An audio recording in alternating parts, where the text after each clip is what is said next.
Hello दोस्तों, आज हम भर्तहरि द्वारा विरचित नीति शतकम के मूर्ख पद्धति के प्रथम श्लोक का अध्ययन करेंगे, जो कि हमारी टीजीटी, पीजीटी, नेट, जेआरएफ सभी परीक्षाओं में आता है और सभी जगह इसका ग्रंथ का एक महत्वपूर्ण स्थान है। यह एक जो काव्य है, एक मुक्तक काव्य है। और इस श्लोक में भर्तहरि जी कहते हैं, यदि किसी राज्य में कोई विद्वान धनहीन रहकर निवास करे तो यह उस राजा की मूर्खता है। उसमें उस कवि का कोई दोष नहीं है। जिस प्रकार कोई जौहरी किसी मणि का मूल्य कम आंकता है, उसमें मणि की कोई कमी नहीं होती, केवल कमी होती है उस परखी की, जो उसकी जानबूझकर कीमत कम लगाता है। तो देखिए, इस श्लोक का हम दोबारा अध्ययन करते हैं।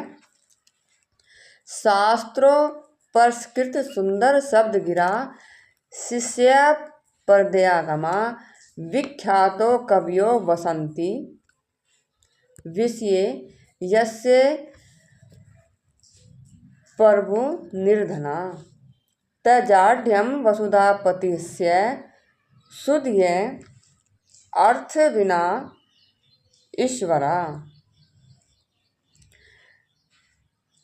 कुतस्य अस्यु कुपरीक्षका न मणियो यही घारिता पातिता। इसका अर्थ ये हुआ, शास्त्रों पुरस्कृत सुंदर गिरा, यानी कि जो शास्त्रों के द्वारा पुरस्कृत सुंदर वाणी वाले ऐसे कौन कवि, और शिष्य परदयागमा, शिष्यों को देने योग्य ज्ञान जिन कवियों का है, विख्यात कवियों ऐसे विख्यात कवि, वसंती माने रहते हैं, विषय माने राज्य में, यस्य प्रभो निर्धना, जिस राजा के, यस्य प्रभो माने जिस राजा के, ऐसे लोग जिस राजा के राज्य में रहते हैं और वो निर्धन है, निर्धना माने और वे निर्धन है। तैजाड्यम, वह मूर्खता है, वसुधापति उस राजा की, यदि उसके राज्य में कोई विद्वान निर्धन है तो उस राज्य की ये राजा की क्या है, मूर्खता है। शुद्ध है, यानी विद्वान तो अर्थ बिना अपि, अर्थ माने धन, धन के बिना भी, ईश्वरा माने ऐश्वर्य, विद्वान लोग तो धन के बिना भी ऐश्वर्यशाली होते हैं।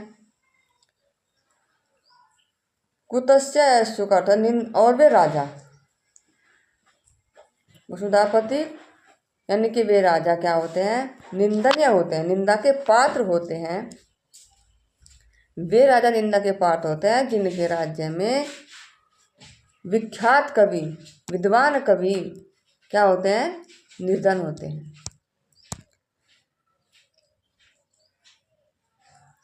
जिस प्रकार कुपरीक्षका, अब एक दृष्टांत दिया है, दृष्टांत अलंकार है कि जिस प्रकार न मणियों,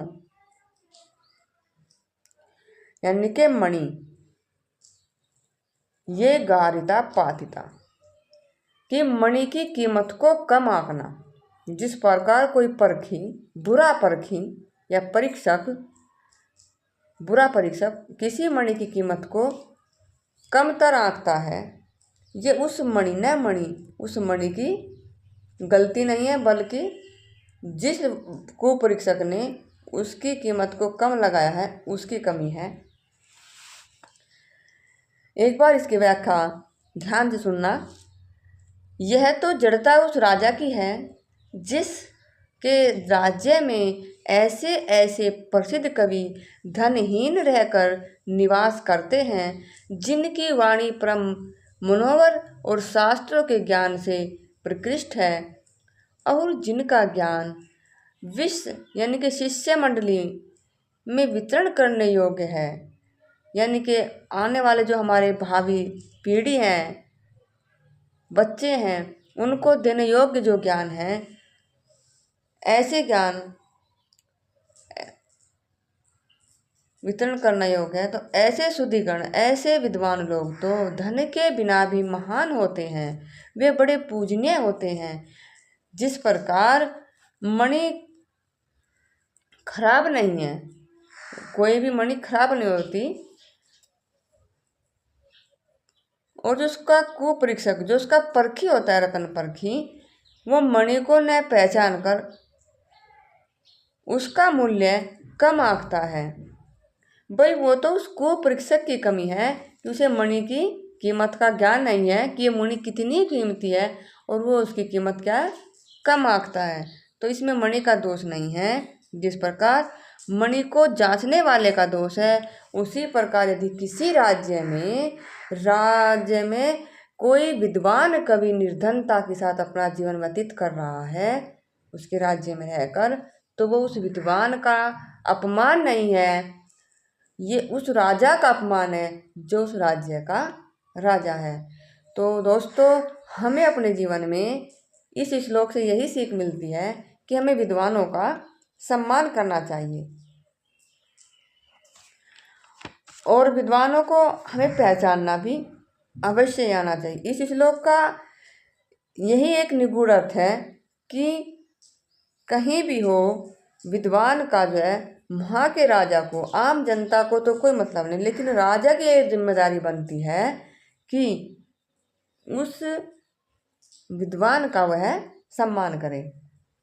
इस श्लोक में शार्दूल विकृत छंद और अंतिम चरण में दृष्टांत अलंकार है ये वाला को परीक्षा का मन वाला, ये जो है, ये दृष्टांत अलंकार यहाँ पे है।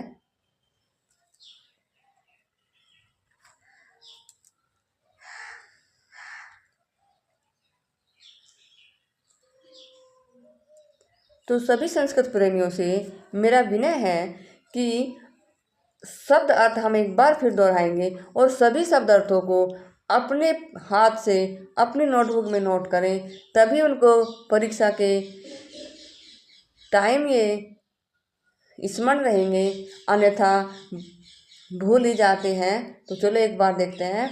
शास्त्रों प्रकृत सुंदर शब्द गिरा का अर्थ होता है ऐसी वाणी जो शास्त्रों के द्वारा सुंदर वाणी वाले, शिष्य परदयागमा, शिष्य को देने योग्य इसका ज्ञान, विख्यात कवि माने होता है प्रसिद्ध कवि, बसंती माने रहते हैं, विषय से माने राज्य में, प्रभु माने राजा, निर्धना माने निर्धन।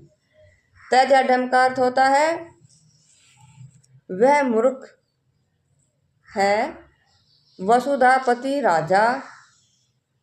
शुद्ध का अर्थ होता है विद्वान, और अर्थ बिना अपि, अर्थ बिना अपि का अर्थ होता है बिना धन के भी। ईश्वरा का अर्थ होता है ऐश्वर्यशाली, और कुत्सा का अर्थ होता है, कुतस्या का अर्थ होता है निंदा के पात्र होते हैं। कुपरीक्षा का अर्थ होता है बुरे परखी, जो मूल्य की समझ न हो। कुपरीक्षक बुरे परखी, जिन्हें मूल्य की समझ न हो। न मणियों का अर्थ होता है मणि है, केवल रतन नहीं। और पातिता का अर्थ होता है गिरना।